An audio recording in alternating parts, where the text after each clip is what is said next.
Moving forward to an exciting topic, I'm glad that it got done finally this week, is Lewis Hamilton signing his contract with Mercedes. He signed a one-year deal to stay with Mercedes, $49 million for 1 year.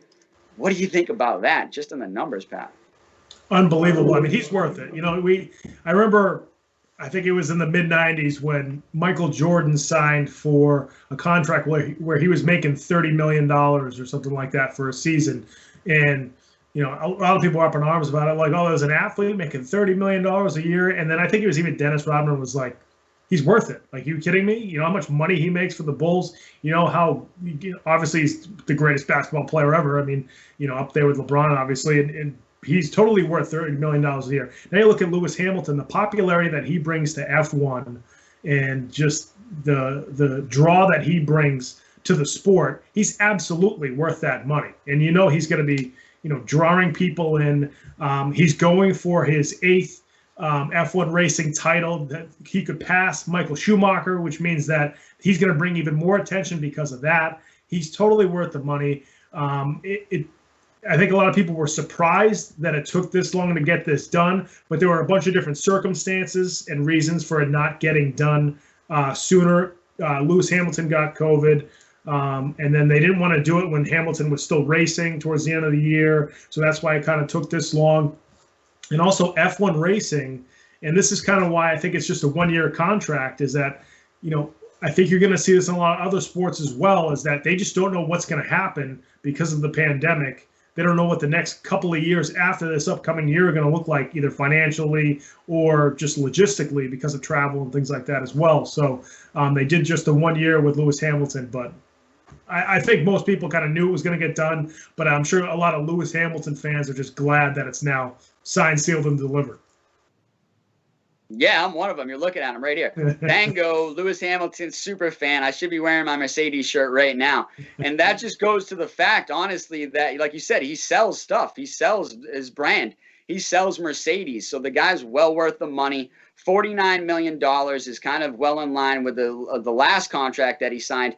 He had signed a 2-year deal that was worth $100 million with Mercedes prior to this. So it's really not shocking to me to see those kind of figures, even on a 1-year deal. But here's a little bit more to the inside of F1 as well, and to why I'm thinking that Lewis only wanted to sign a 1-year deal was because the regulations are going to change in F1 in 2022. So I think he wants to make sure that Mercedes is still going to be at the head of the game. They're still going to be able to deliver a car with the new regulations that's going to give them a chance to go ahead and win titles. And if they can't do that, well, then he'll be back on the market and go to one of the teams that can deliver a car. But however, I guarantee you Mercedes will deliver a car for him to be able to drive when the regulations change in 2022. And I think when you see that new car, and with all the teams having to change and adjust to the new regulations, I think you'll see drivers looking to sign 2 to 3 year deals at that point, because the regulations will be set in, and we'll know, are Red Bull going to be up front again? Is Mercedes going to be up front? Is Ferrari going to make their way back to the front with the new regulations that's supposed to bring in tighter racing in 2022? So I think that was another main reason why he signed that 1-year deal. But I think you're right with the pandemic and kind of the up and down. There were no fans at most of the F1 races, so they lost the revenue there. So I think you're right where they can't really lock themselves into major deals yet. And kind of like a guy that we're going to be talking about in the next topic, he signed a 1-year deal as well. So I think a lot of drivers are kind of finding themselves in this 1-year deal market to kind of see where F1 is going to be next year, where the teams are going to be next year, because you had a couple of teams that almost went under in the break.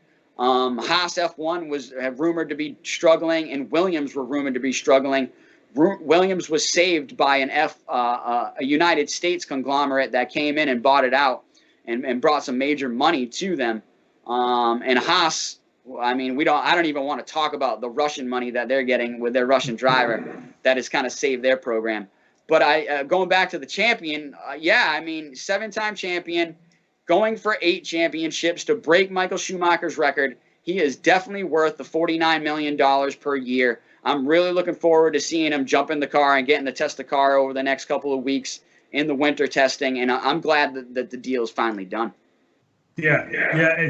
Again, I think it's one of those things where we all kind of knew it was going to happen. It kept kind of getting kicked down the road. Now you're like, oh, is this going to happen?